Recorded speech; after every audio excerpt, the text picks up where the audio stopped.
Marco. Sean. I feel blurry. I feel random and confused. I can't. Random and confused and unscripted. I don't know why I can't unblur my camera. It's really strange. I don't know why my camera actually doesn't work. So we have a camera issue. We just finished a podcast now, and it actually was an audio podcast, but the camera was working perfectly. Worked fine on both, yeah. That tells you technology has a mind of its own, and it does. Just having fun with us. It does. The point is, are we having fun with technology? I think so. It hasn't blurred my face yet, which many might want it to do, but it's only blurring my background. I don't know, man. It's all about video. The more we look into that video, I'm not getting any younger, but maybe I'll wear a hat more often. I don't know.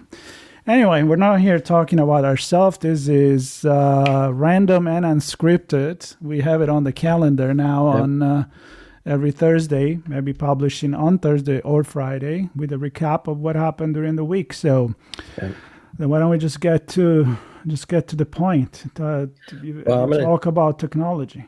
I'm going to say something on my mind, which I think has been something that's crossed your mind. We had a conversation with a good friend this morning. The three of us talked about it. It's been in my personal life. It's been on my show. Just this idea that, and I think we even published some things on it, the idea that AI is kind of taking the humanness away of things. I think you put a newsletter out saying we're getting dumb. In an episode I did on redefining Talk about yourself. I know you said I'm getting dumber. But I had Andy Ellis on, legendary CISO. And we talked about all kinds of things, but just this idea that because we have technology, we can't rely upon it. We have to actually still have conversations, right, with each other. And we can't just, somebody asks a question, turn to AI and ask the question and then respond with the AI answer in real life. Maybe we'll get there. And I don't know if that's a good thing. I hope not. But I guess the point is, in Andy's point during the episode, one of many that he makes, by the way, the board doesn't know what questions to ask. The CISO doesn't know how to answer the questions.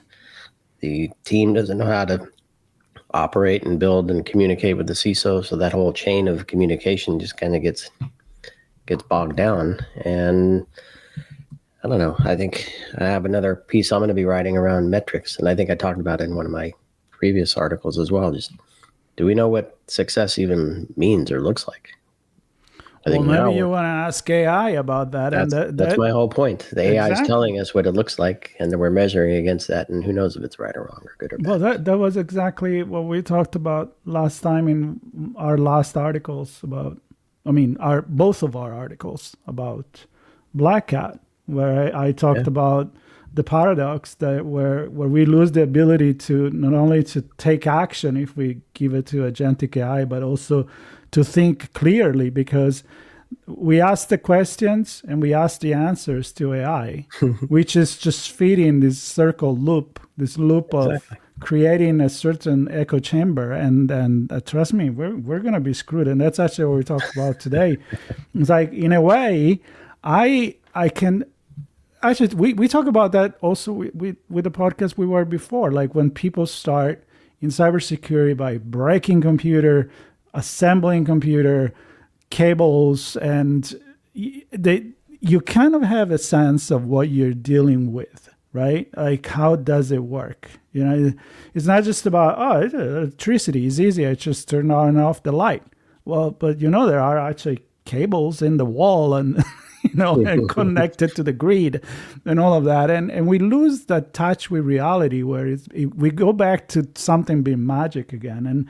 And that's the fear. Well, if at least older people like us experience that, I'm not concerned about losing my brain over AI because I still treat it as a tool. But I'm afraid that a lot of the new generation may find themselves treating it with a little bit too much more than just a tool, but that may be a conversation for something else. Anyway, that sounds an interesting thing. And talking about electricity, I actually I published an interesting episode on redefining society technology about the electric car and why we're not there yet. I talked with Matt Larson from Sweden, and he was talking about the fact that maybe we need an Apollo program, because upgrading to an electric car is not like upgrading our computer.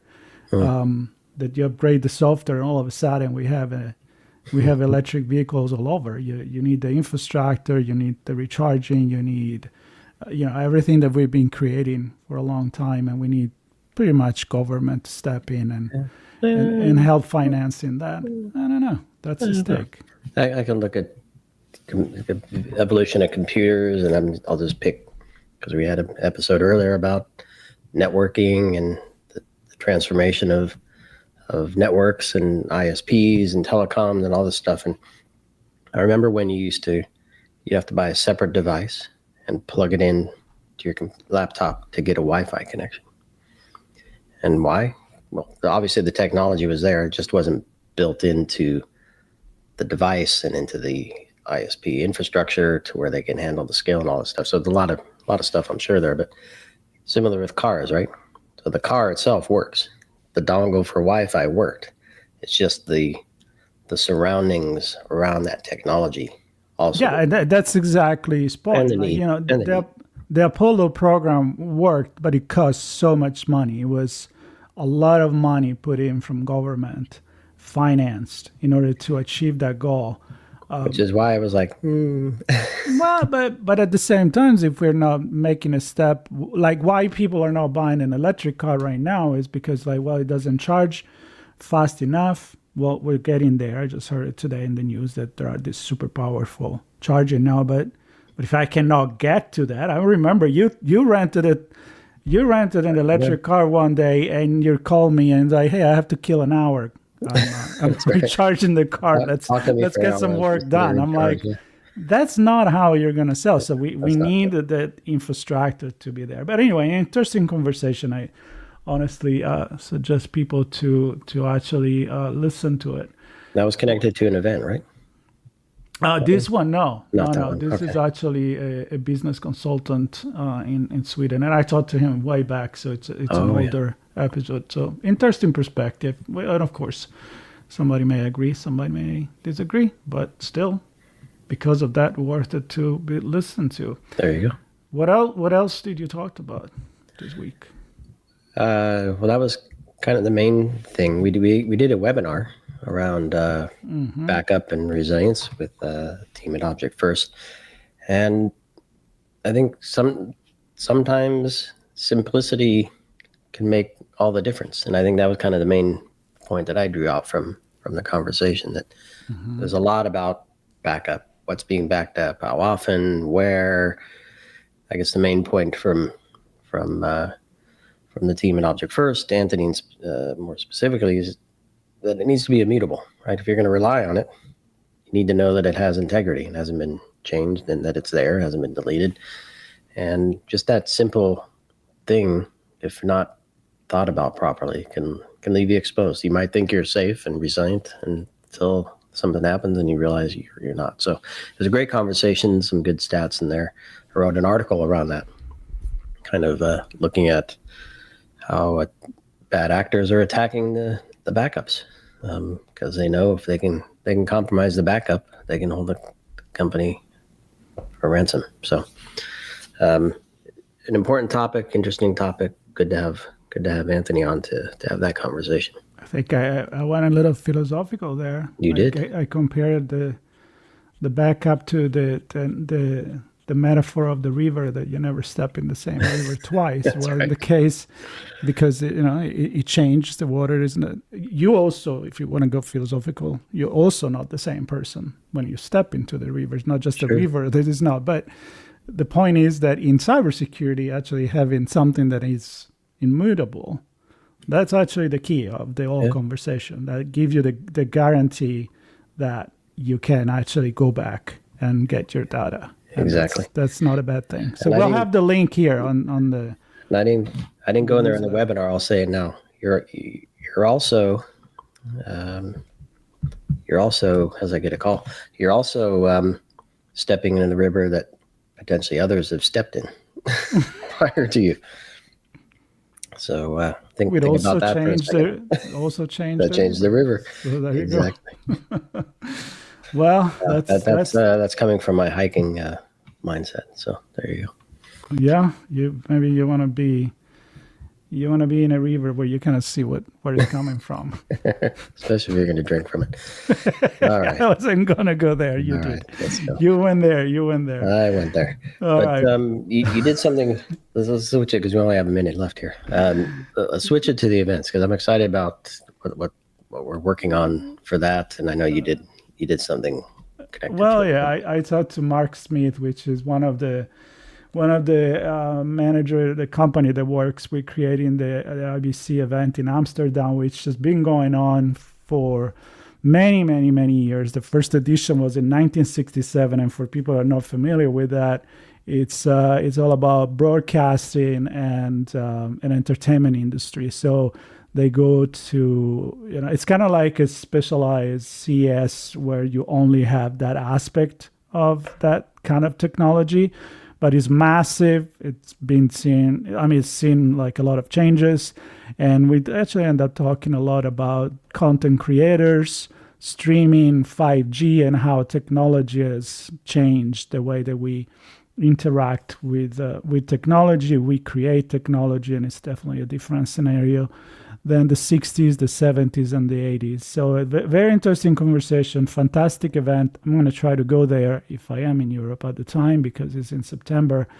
And that, I think, it can pivot into talking about the fact that in the last 2 days, we've been rebuilding our calendar on ITSP Magazine for on-location coverage to really expand on the event that we're gonna cover either in person or remotely, because hey, that's technology. We can do that. Exactly. And so they're excited about it. Yeah, I am excited. I think they're the traditional big names of events from a cyber perspective that we've covered for a decade now, right? And few of them around the world. There are many others that have different spins on cyber, either different sectors or different ways of looking at it from a detection and response perspective. Lots of different things to explore there. But I'm even more excited about the broader tech. Yep. Because I think that's where things really get interesting. Kind of the CES around the world and like VivaTech and others. CES, the VivaTech, but also the more niche event. I'm talking, and I'm saying niche, and I'm not saying it's small, but like more focus on a topic like gaming, virtual realities, mobile tech, communication, like in this case, and broadcasting, broadbanding, and of course, music. Right. If I don't go at NAM this year, you got to do NAM this year. Of course, if I'm not gonna go at NAM, I'm gonna be pissed. You're gonna smash a guitar. I don't know if they give me one for sure. You're gonna smash their guitar. I'm not gonna smash mine. No, but I'm excited. Yeah, to that point, I think there are music and other types of events, but other focused like HIMSS, AI, and healthcare. I went to, which was pretty interesting. I have a couple articles I'm working on for that. Legal Week, which is legal tech, which found some interesting things from how the law firms and lawyers are using technology. Yep. So I wrote a piece on that. So and don't make me forget cars again, because I actually was talking to one of our friends, and we may be connecting with in-cabin and a few other events that talk about security in cars and autonomous vehicles and all of that. So I think the call to action here for people listening is, of course, catch up with all the podcasts we had, see where we're starting to link in terms of events that we're going to go. But if you do have an event that you think we should cover, we'll be happy to, if it is in line with, of course, the scope of our conversation, to offer a complimentary episode that talks about the event. Of course, we got to be selective, but give it a go. Maybe we didn't know about it, and get us in touch. If you're one of the organizer or you know the organizer, let us know. Drop a note. Go contact us on the website or on LinkedIn, and we'll go from there. Yep. I have a lot more to say, but no time to say it.